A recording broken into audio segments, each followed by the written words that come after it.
মরিয়ম নাসরিন 6 ভাই বোনের মধ্যে সে ছিলেন সবার বড়।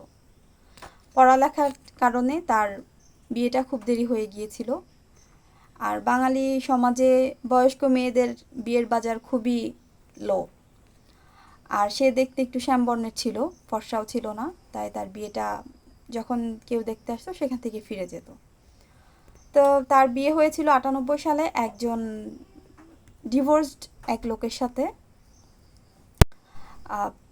কিন্তু তার বিয়ের কিছুদিন পরেই তার বাবা মার সাথে তার হাজব্যান্ডের অতটা বনিবনা হতো না, তাই তার বাবা মার সাথে তাকে যোগাযোগ রাখতে দিত না।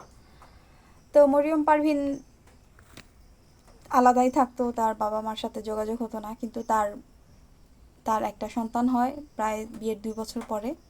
তো তার সন্তানকে দেখার জন্য তার বাবা মা এসেছিল, সাথে কিছু উপঢৌকন সহ।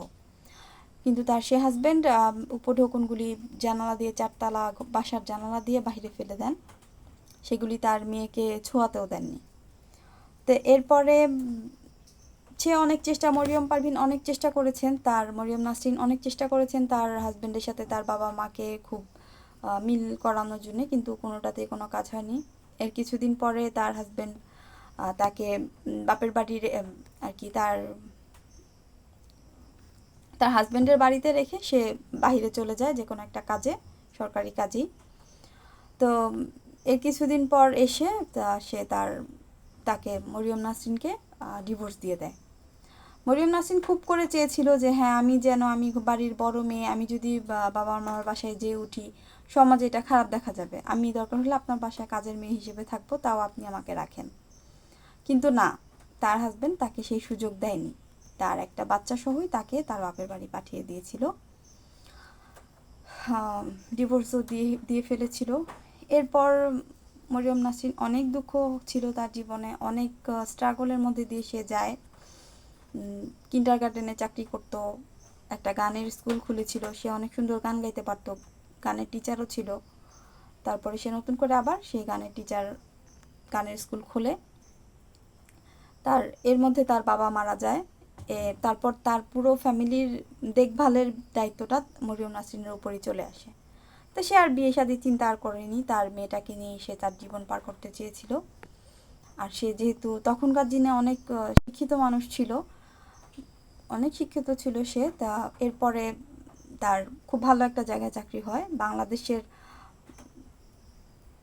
বাংলাদেশের যে জাতিসংঘের দূতাবাসে তার চাকরি হয়ে যায়। এটি একটি সত্য ঘটনা, আমার আত্মীয়র ঘটনা।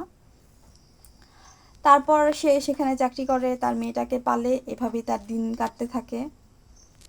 তো অনেকে এরকম আছে যারা সমাজের কটু কথা আমরা সহ্য করতে পারি না, আর বাপের বাড়িতে যে উঠলে তো আর কোনো কথাই নেই, বাবা মার কথা, সমাজের আশেপাশের মানুষের কথা, আমরা এগুলি সবাই সহ্য করতে পারি না।